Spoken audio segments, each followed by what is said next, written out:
नमस्कार मित्रांनो, शुभविवाह मालिकेच्या आजच्या भागामध्ये आता भूमी, आकाश आणि क्षितिजा तिघंजणही देवीची पूजा करत असतात.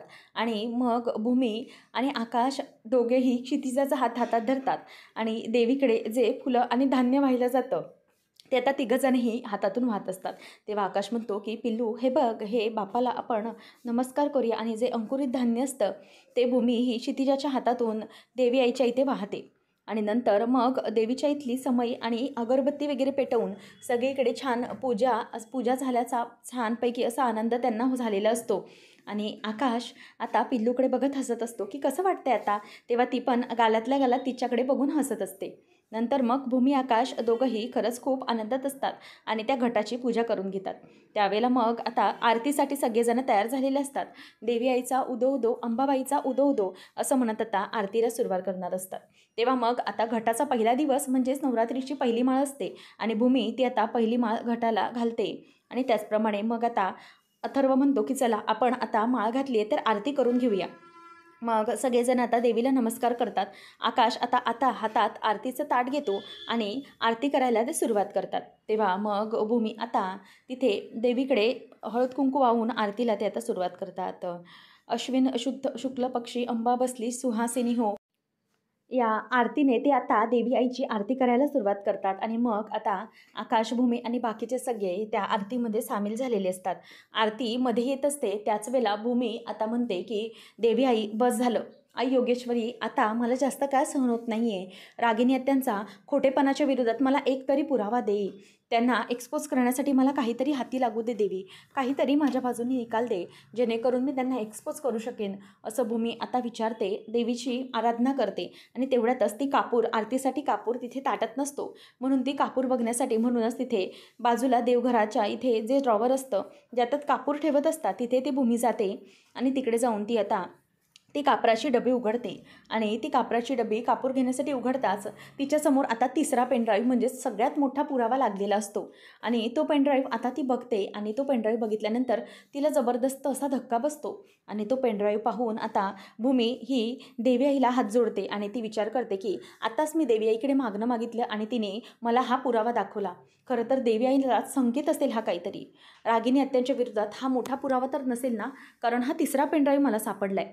देव करो आणि हा पुरावा करप्ट नको निघायला असं म्हणून भूमी आता धावत धावत वरती जात असते. आणि भूमी जिने सोडून जात असताना आकाशचं लक्ष तिच्याकडे जातं, कारण भूमी अशी वरती का निघून गेली हे त्यालाही काही कळत नसतं. आणि म्हणूनच ती आता काहीही न कोणाला तिथे कळवता, आरती डिस्टर्ब न करता स्वतःच्याच रूममध्ये येते आणि तो पुराव्याचा विचार करत येते की नक्की हा पुरावा कसला असेल याचं तिला आता जरा टेन्शन आलेलं असतं. आणि म्हणूनच ती धावत धावत वरती येते. कोणाचंही रागिणीचं वगैरे कोणाचं लक्ष तिच्याकडे जात नाही. भूमी आता जराशी गडबडलेली असते आणि तो पुरावा दाखवण्यासाठी ती तितकीच बघण्यासाठी आतुर झालेली असते. म्हणूनच ती लॅपटॉप काढते आणि देवीला हात जोडत म्हणते की देवी आई, प्लीज प्लीज तू माझ्या मागे अशीच उभी राहा. तू पुरावा दाखवलायत पण निदान हा पुरावा तरी करप्ट नसू दे असं म्हणून भूमी आता लॅपटॉपला तो पेनड्राईव्ह कनेक्ट करत असते. आणि जसा ती लॅपटॉपला पेनड्राईव्ह कनेक्ट करते तसा लगेचच लॅपटॉपवरती तो व्हिडिओ सुरू होतो. आणि तो व्हिडिओ खरं तर अभिजित वरून पडलेला तो व्हिडिओ असतो आणि अभिजित खाली विवळत असतो, म्हणजे त्याचा श्वास अजूनही चालू असतो. तेवढ्यातच रागिनी तिथेच त्या व्हिडिओमध्ये येते आणि धावत धावत येऊन ती अभिजितची काहीतरी बोलते आणि स्वतःच्याच पदराने अभिजितचा गळा आवळते. आणि मग ते पाहिल्यानंतर इथे आता भूमीला जबरदस्त असा धक्का बसतो, कारण तो व्हिडिओ खरं तर पाहून भूमीच्या पायाखालची जमीन हादरलेली असते. कारण रागिनीने आत्तापर्यंत भरपूर गुन्हे केलेले असतात, परंतु सगळ्या गुन्ह्यांमधला हा सगळ्यात गुन्हा नंबर 1, कारण तिने स्वतःच्याच मुलाचा गळा घोटून जीव घेतलेला असतो. आणि तो व्हिडिओ पाहून भूमी आता जबरदस्त हादरते. ती आता बघून तिला पूर्णपणे थक्का होतो, काळीज अगदी चर झाल्यासारखं होतं, कारण रागिनीने स्वतःच्या मुलाला मारलं आहे अभिजितला. खरं तर अभिजित वरून पडल्यामुळे त्याचा जीव गेलेला नाही, परंतु रागिनीनेच त्याला स्वतःच्या पदराने गळा घोटून मारून टाकलं आहे. हे जेव्हा भूमी पाहते तेव्हा तिला जबरदस्त धक्का बसतो. ती म्हणते की म्हणजे मला जी शंका वाटत होती ती खरी होती की रागिनी आत्या म्हणूनच या बलदेवचा अभिजित म्हणून स्वीकार करत नाही आहेत. तर आता ती व्हिडिओ पाहिल्यानंतर भूमीला प्रचंड मानसिक धक्का बसतो. ती म्हणते की हे कसं करू शकते ही बाई आहे की बाईच्या रूपातली हैवान आहे, राक्षसीन आहे. असं म्हणून आता भूमीला इथे खूप वाईट वाटतं, कारण अभिजितला जाताना खरं तर त्याचा दोष आकाशला दिलेला असतो, परंतु पौर्णिमाचं कुंकू पुसण्यामागचे खरं कारण म्हणजे तिची सासू ही रागिनीच असते, याचाही तिला जबरदस्त आता धक्का बसलेला असतो. भूमी म्हणते की देवी आई, तू हा संकेत मला देण्यासाठी माझ्या डोक्यात प्रकाश पाडलास की तिकडे कापुराची डबे बघावी. नाही, आता मी हे सहन करणार नाही, बस झालं. रागिनी त्यांच्या विरोधात आता खूप तोंड बंद ठेवलं, परंतु आता अजिबात नाही. या बाईला आता काही करून सगळ्यांसमोर एक्सपोज करायचं आहे. या बाईची लायकीच नाही आहे या घरामध्ये राहण्याची, त्यामुळे आता तिला काही झालं तरी या घरातून हकलायचीच आहे. बस झालं. स्वतःच्या पोटच्या मुलाला मारून टाकलं, ती बाई काय असेल, आता त्या बाईची मी किंमतही करू शकत नाही, असं आता भूमी मनातल्या मनात म्हणते आणि ठरवते की नाही, काही झालं तरीही मला आत्ताच्या आता हा पुरावा आकाश आणि घरच्यांना दाखवायला हवा, कारण रागिनीचं जे काही खरं रूप आहे ते मला सगळ्यांसमोर आणायचं आहे आणि ती जे काही वागते ना ते मला अजिबातच सहन होणार नाही. म्हणून आता भूमी ठरवते की काही झालं तरीही मी आता रागिनी आत्यांच्या विरोधात हा दणदणीत पुरावा दाखवणार म्हणजे दाखवणारच. त्यामुळे आता ती खूप चिडलेली असते आणि तो पुरावा ती आता घरातल्यांना दाखवण्यासाठी खूप डेस्परेट देखील झालेली असते. रागिनी तुझा खेळ संपला, आता हा पुरावा मी सगळ्यांना दाखवणार आणि तुझी रवानगी कायमची जेलमध्ये होणार. स्वतःच्या मुलाला मारल्याबाबत आणि इतर आणखी गुन्ह्यांबाबत तुझी रवानगी मी जेलमध्ये करणार म्हणजे करणारच, असं आता भूमी ही स्वतःच्याच मनाशी ठरवते. आणि नंतर मग इथे आता आरती होत आलेली असते. अजूनही भूमी आलेली नाही हे आकाश बघतो आणि म्हणतो की भूमी कुठे गेली आहे. आता चक्क आरती संपते आणि आकाश सगळ्यांना आरती देत असतो आणि आकाश मानसीला विचारतो की मानसी, अगं भूमी, तेव्हा मग ती म्हणते की काय माहिती ताई अशी अचानक का गेली.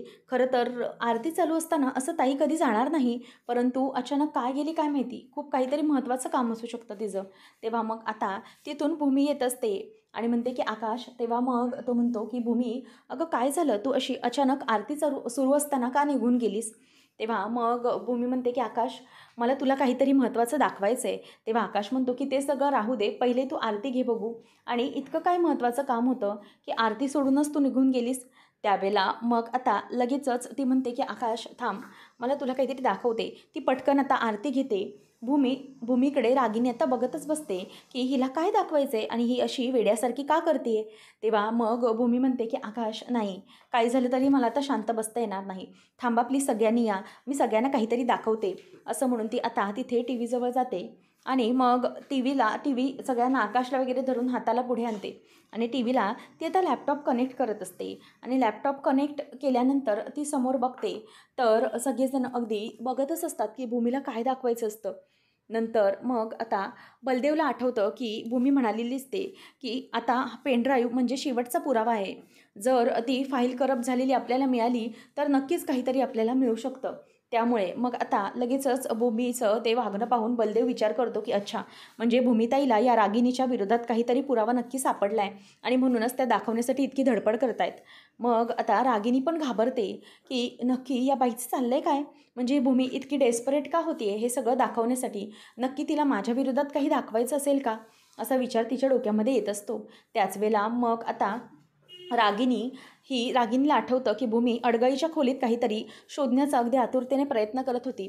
जेव्हा पौर्णिमा आली तेव्हा तिला धक्का बसलेला होता आणि काय शोधते हे तिला समजत नसतं. त्यानंतर मग आता इथे पौर्णिमा विचार करत असते की आई, मला वाटतंय की भूमीला काहीतरी सापडलं आहे का.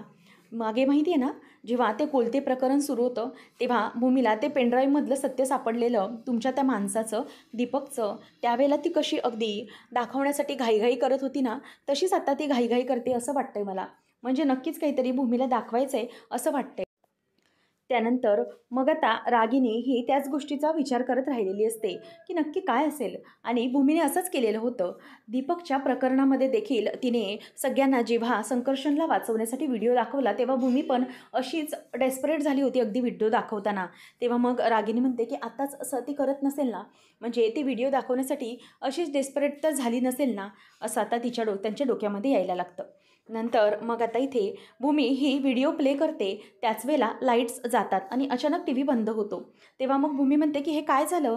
तेव्हा अथर्व म्हणतो की अगं ताई, लाईट्स गेलाय, सणांमध्ये असंच लोड शेडिंग होतं, त्यामुळे सगळ्या बर्डन येतो लाईन्सवरती आणि त्यामुळे पटकन लाईट गेली असेल आणि ती पटकन आली पण. तेव्हा मग भूमी म्हणते की ठीक आहे. मग ती टी व्ही लावायला लागते, परंतु तेव्हा टी व्ही ऑनच होत नसतो, टी व्हीचा काहीतरी प्रॉब्लेम होत असतो. तेव्हा अथर्वला ती म्हणते की अथर्व, अरे हे कसं काय झालं. टीव्हीचं. तेव्हा मग अथर्व म्हणतो की "अगं ताई, मी तुला बोललो ना की काहीतरी कनेक्शनवर लोड आलं आणि त्यामुळे टीव्ही पण उडाला आहे कदाचित. अचानक लाईट जाऊन बंद बंद होऊन आल्यात, त्यामुळे हा सगळा प्रॉब्लेम झाला आहे खरं तर." त्याच वेळेला मग आता इथे हे सगळं होत असताना रागिनी विचार करते की हिचं काय झालंय काय? हिला असं काय दाखवायचं आहे? मला असं वाटतंय की नक्कीच माझ्या विरोधात हिला ना काहीतरी पुरावा सापडला असणार. म्हणूनच ही मगाशी निघून गेली. पण नक्की काय? तेव्हा मग आता आकाश म्हणतो की "भूमी, अगं ठीक आहे, टीव्हीवर तुला नाही दाखवता आलंय, मग लॅपटॉपवर दाखव ना आपल्या." तेव्हा मग भूमी म्हणते की "हो, बरोबर, थांब, मी लॅपटॉपवर दाखवते." असं म्हणून भूमी आता पळत पळत तिच्या बेडरूमपर्यंत येते. आकाश म्हणतो की "भूमी हळू, अगं काय चाललंय तुझं?" तेव्हा मग ती म्हणते की "नाही आकाश, जोपर्यंत मी पुरावा दाखवणार नाही ना, तोपर्यंत मी शांत बसू शकत नाही." असं म्हणून ती आता धावत धावत तिच्या रूममध्ये जायला निघते. तेव्हा रागिनी घाबरते की ही का झाली असेल इतकी डेस्परेट? हिला काय वाटत असेल इतकं? म्हणजे नक्की तिला माझ्या बाबतीत काही दाखवायचं आहे की नक्की काय झालं आहे? रागिनी आता पुरती घाबरलेली असते. तेवढ्यातच आता भूमी म्हणते की "आकाश, मी येतेच आहे." तिच्या एका हातात लॅपटॉप आणि एका हातात पेनड्राईव्ह असतं आणि त्याच वेळेला मग भूमी "आकाश, मी येते" असं म्हणत म्हणत खाली उतरत असताना तिचा पाय त्या जिन्यावरून घसरतो आणि मग ती खाली पडते. आणि तिच्या हातातलं जे पेनड्राईव्ह असतं ते तिथून जिन्यातून पडून खाली जिथे टेबलवर ग्लास ठेवलेला असतो डायनिंग टेबलवर, त्या ग्लासात जाऊन तो पेनड्राईव्ह पडतो. आता भूमीचा तोल जातो. आकाश म्हणतो "भूमी, अगं जरा सावकाश, काय चाललंय काय तुझं? किती घाई करतेस तू?" तेव्हा मग ती म्हणते की "आकाश, अरे काय करू मी? मला दाखवायचं ते सगळं, थांब." तेव्हा मग माझा पेनड्राईव्ह. तेव्हा अथर्व म्हणतो की "ताई, अगं तो पेनड्राईव्ह आता पाण्यात पडलाय, तो आता वर्क करणार नाही, त्यातला डेटा सगळा आता गेला असेल." तेव्हा मग ती म्हणते की "नाही नाही, असा कसा गेला डेटा? मी परत मिळवेन तो डेटा. असा कसा डेटा जाऊ शकतो?" असं आता भूमी बोलत असते. तेव्हा मग आकाश म्हणतो की "भूमी, अगं प्लीज तू जरा शांत हो, इतकी डेस्परेट नको होऊस. बघितलंस घाईघाईमध्ये तुला जर काही झालं असतं तर, तुला लागलं असतं तर केवढ्याला पडलं असतं ते." तेव्हा मग भूमी म्हणते की "थांब, मी करते तो कलेक्ट डेटा." तेव्हा आकाश म्हणतो की "भूमी, अगं त्या डेटामध्ये एवढं होतं तरी काय? तू इतकी दाखवण्यासाठी का डेस्परेट झाली आहेस?" तेव्हा मग भूमी त्याला बोलायला जाणार, तेवढ्यातच ती स्वतःचे शब्दच थांबवते आणि विचार करते की "नाही नाही भूमी, असं काहीच करू शकत नाहीस तू. जोपर्यंत तुझ्या हातात याचा पुरावा नाही ना, तोपर्यंत तू काहीच करू शकत नाहीस. आणि जरीही तू हे सांगितलं तरी तुझ्या बोलण्यावर कोणी विश्वास नाही ठेवणार. म्हणूनच जर पुरावा दाखवला तरच सगळ्यांच्या लक्षात येईल. त्यामुळे हा पुरावाच मी डायरेक्ट सगळ्यांना दाखवते." तेव्हा मग आता भूमी आता त्या पेनड्राईव्हला फुंकर मारायला लागते. आणि त्यानंतर मग आता भूमी त्या पेनड्राईव्हला फुंकर मारत असताना अथर्व म्हणतो की "अगं ताई, एक काम कर, हेअर ड्रायने बघ, हेअर ड्रायने सुकव." लगेच बलदेव पण म्हणतो की "हो भूमी, एक काम कर, हेअर ड्रायने सुकवायला बघ." तेव्हा मग लगेचच भूमी म्हणते की "मनू, जा पटकन तुझ्या रूममधून एअर ड्रायर घेऊन ये." तेव्हा मनू धावत धावत येते आणि तिला एअर ड्रायर देते आणि म्हणते की "हे घे ताई." आणि मग मनूने दिल्यावर ती पटकन त्या एअर ड्रायरने अगदी तिला त्या पेनड्राईव्हला सुकवू लागते. आणि मग तेव्हा आकाश म्हणतो की "भूमी बघ, अगं सुकलाय तो पेनड्राईव्ह, बघ एकदा." मग भूमी आता लगेचच लॅपटॉपला ते कनेक्ट करते आणि म्हणते की "हे काय झालंय? ही फाईल अशी ब्लँक का दिसते? ओपन का होत नाहीये?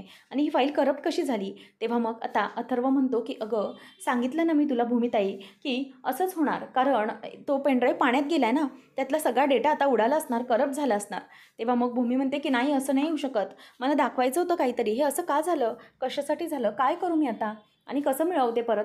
तेव्हा भूमीच्या लक्षात येतं की तिने ते पेनड्राईव्ह त्याचा ना बॅकअप घेतला होता लॅपटॉपमध्ये ना काही. मूर्खपणासारखं आताताईपणाने ती ते सगळं दाखवण्यासाठी म्हणून आलेली होती. त्यावेळेला खरं तर त्या क्षणाला तिला धक्काच बसलेला होता. मग आता लगेचच आकाश विचारतो की "सांग ना भूमी, काय दाखवण्याचा प्रयत्न करत होतीस तू?" तेव्हा भूमी म्हणते की "आकाश, अरे ते मी तुझ्यासाठी सरप्राईज तयार केलं होतं आणि ते मला दाखवायचं होतं आणि म्हणूनच मी इतकी घाई करत होते."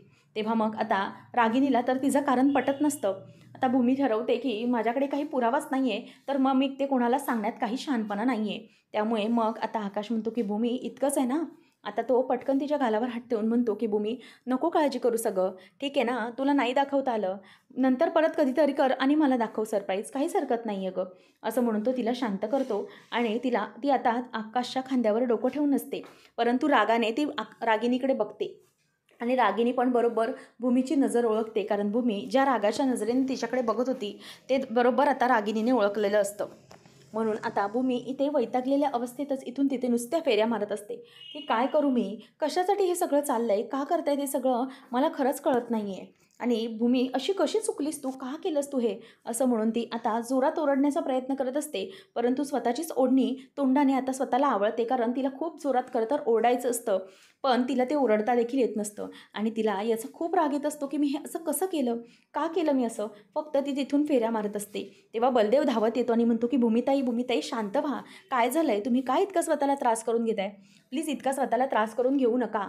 तेव्हा मग ती म्हणते की काय करू मी, इतकं मूर्खपणासारखी वागली आहे ना मी, खरंच इतकं देवीने माझ्या हातात मोठा पुरावा दिला होता, म्हणजे 2 पेनड्राईव्हनंतर हा 3रा पेनड्राईव्ह मला सापडला होता. परंतु हे सगळं होऊनही मी कसं हे सगळं करू शकले मला खरंच कळत नाही आहे. मी हा पेनड्राईव्ह असा कसा सोडून दिला. तेव्हा मी घाईघाईत दाखवला, पण माझ्या बाबतीतच असं का होतं आहे आणि प्रत्येक वेळेला मी पुरावा दाखवायला जाते तेव्हा का अडकते मी, मला खरंच कळत नाही आहे. त्या रागिनी आत्यांच्या विरोधात हा पुरावा दाखवण्यासाठी किती झटत होते मी, परंतु तरीही नाही जमलं. तेव्हा बलदेव म्हणतो की शांत व्हा, त्यात तुमची काही चूक नाही आहे. खरंच त्या बाईचं नशीब इतकं चांगलं आहे ना की प्रत्येक वेळेला ती एक्सपोज होता होता राहते. बघितलंत आता पेनड्राईव्ह करप्ट झाले होते, आता तुम्हाला पुरावा मिळाला, पण परंतु तसं. तेव्हा मग आता लगेच भूमी म्हणते की पण मला तर समजायला हवं होतं ना, मी का अशी मूर्खासारखे वागले. मला माहिती आहे की ती बाई काहीच करू शकते, मग मी साधा त्याचा बॅकअपही घेतला नाही. जर त्याचा बॅकअप लॅपटॉपमध्ये घेऊन ठेवला असता तर तेव्हाही मला तो लॅपटॉपमधला व्हिडिओ दाखवता आला असता. मला त्यावेळेला का तसं सुचलं नाही, का मी अशी करते मला खरंच कळत नाही. मला ना खूप राग येतो आहे स्वतःचा, मूर्ख ठरली आहे मी, अक्षरशः मूर्ख ठरली आहे. तेव्हा मग बलदेव म्हणतो की ताई प्लीज अहो नका असं म्हणू स्वतःला, तुम्ही सगळं खूप करण्याचा मेहनतीने प्रयत्न करताय, त्या बाईला तुम्ही व्यवस्थितपणे शह देताय. तेव्हा भूमी म्हणते की काय कामाचं ना, पण तिथे माझी हुशारी कुठे शेण खायला गेली होती काय माहिती. प्रत्येक वेळेला मी हुशारीने सगळं करत असते, परंतु आताच मला काय झालं होतं काय माहिती. का मी आताताईपणाने घाईने निर्णय घेतला आणि तो व्हिडिओ मी बॅकअप घेतला असता तर, असं म्हणून ती डोक्याला हात लावून असते आणि तो पेनड्राईव्हही माझ्या हातातून निसटला. तेव्हा मग आता बलदेव म्हणायला लागतो की हे बघा तुम्ही नका घाबरू, आता आपल्याला त्या बाईचं सत्य समजलं आहे ना. तेव्हा ती म्हणते की हो, त्याचाच तर मला जास्त राग येतो आहे. ती बाई माणसातल्या रूपात शैतान आहे, शैतान. हो, एखादी आई नाही आहे ती. तिने स्वतःच्या मुलाला जीवे मारलं आहे. अभिजितचा जीव होता, परंतु त्या बाईने स्वतःच्या पदराने त्याचा गळा घोटून टाकला, मारून टाकलं आहे त्याला. आणि नाही, तिचं हे सत्य ना मी जगासमोर उघड काढल्याशिवाय आता शांत बसू शकत नाही, असं रागिनीच्या बाबतीत भूमी ठरवते. रागिनी तिच्या रूममध्ये असते आणि म्हणते की नक्की काय करायचं असेल भूमीला, नक्की तिच्या डोक्यामध्ये काय विचार सुरू होते. म्हणजे मला एक कळत नाही आहे की ती इतकं डेस्परेटली काय दाखवण्याचा प्रयत्न करत होती. नक्की तिच्याकडे माझ्या विरोधात कोणता पुरावा होता का? आणि तेवढ्यातच ते पेनड्राईव्ह पाण्यात पडलं म्हणून ते थांबलं आहे, की असं काय होतं जे तिला दाखवायचं होतं? ती म्हणत होती की आकाशच्या बाबतीत तिला काहीतरी दाखवायचं होतं सरप्राईज, परंतु मला तर तसं वाटत नाही आहे. मला असं वाटतं आहे की हे नक्कीच काहीतरी असेल, कारण तिने मला कालच चॅलेंज दिलं होतं की विजयादशमीच्या अगोदर ती मला एक्सपोज करेल. आणि मग भूमीला तिचं वाक्य आठवतं की यंदाच्या दसऱ्याच्या अगोदरच तुमचं सीमोल्लंघन झालेलं असेल, तुम्हाला मी एक्सपोज केल्याशिवाय शांत बसणार नाही. हेच आता रागिनीला तिचं वाक्य आठवतं आणि ती म्हणते की याच्याच बाबतीत तिने काही ठोस पुरावा तर शोधला नसेल ना, म्हणजे माझ्याबद्दल तिला काही सापडलं तर नसेल ना, परंतु नक्की काय काय सापडलं असेल तिला, असा विचार आता तिच्या डोक्यामध्ये येत असतो. आणि रागिनी आता यंदा तुला जपून राहिलं पाहिजे काही झालं तरीही, असं आता ती विचार करत असते. त्याच वेळेला मग आता भूमी ही अभिजितला सांगते की मला तरी वाटतंय की रागिनी आत्यांना मी असं सोडणार नाही आहे. आता आता काही झालं तरीही त्यांच्या विरोधात पुरावा हा शोधायचा, त्यांना असं सोडायचंच नाही. आणि आता मी ठरवले. तर पुढच्या भागामध्ये आपण पाहणार आहोत, गायकवाड सर हे भूमीला कॉल करतात की आम्हाला दीपक सापडला आहे. तेव्हा मग भूमी आता खूप खुश होते आणि ती देवासमोर योगेश्वरीसमोर हात जोडते की फायनली तो दीपक सापडला. तर इथे दीपक हा रस्त्याने चालत असताना तिथे हवालदार येतात आणि हवालदार हे दीपकला धरतात आणि त्याच्यावर बंदूक ताणतात आणि अशा प्रकारे ट्रॅप लावून दीपकला पकडलेलं असतं. आणि नंतर मग रागिनी घाबरते की काय करायचं आता, दीपक तर पकडला गेला, आता नक्की काय करायचं. म्हणूनच रागिनी तिच्या माणसाला फोन करते आणि म्हणते की आता कोणी नाही आहे घरात, चांगली संधी आहे, शिर तू घरामध्ये, भूमी तिथेच येत असेल. तेव्हा मग भूमी आता सकाळची अंघोळ वगैरे करून पहाटे पहाटे देवीकडे पूजा करण्यासाठी येत असते घटाजवळ. त्याच वेळेला रागिनीचा माणूस म्हणतो की हो मॅडम, शिरतोय मी आता घरामध्ये. तेव्हा मग तो बंगल्यामधून तिथून मेन घरातून शिरतो. भूमी पूजा करत असताना तिने दरवाजे चालूच ठेवलेले असतात आणि त्याच वेळेला मग आता तो माणूस आतमध्ये शिरतो आणि भूमी पूजा करत असते अगदी मनापासून. त्याच वेळेला आता देवाला तेल वगैरे वाहत असताना, समईमध्ये घालत असताना तिथून तो माणूस येतो आणि अलगदच भूमीच्या भूमीच्या चेहऱ्यावरती तो समोरून स्प्रे मारतो कोणालाही न कळू देता. तेव्हा तितक्यातच भूमी बेशुद्ध पडते आणि भूमी आई गं असं म्हणून चक्कर येऊन खाली पडते. तेवढ्यातच आता जो माणूस असतो तो माणूस तिथून पळायला लागतो आणि तो तिथून पळून गेल्यानंतर रागिनी खूप खुश होते, कारण भूमीचं त्याने किडनॅपिंग केलेलं असतं. आता भूमीला तो तिथून घसरवून घेऊन चाललेला असतो आणि घेऊन जात असताना तिथे आता रागिनी ही त्याच्याकडे बघतच राहते. नेमकं आता पुढे काय घडणार आहे, भूमीला किडनॅपिंग केल्यानंतर रागिनीचा पुढचा प्लॅनिंग काय असणार हे पाहणं अगदी रंजकतेचं ठरेल. अशाच मालिकांचे अपडेट्स जाणून घेण्यासाठी आजच आपल्या चॅनलला सबस्क्राईब नक्कीच करा. धन्यवाद.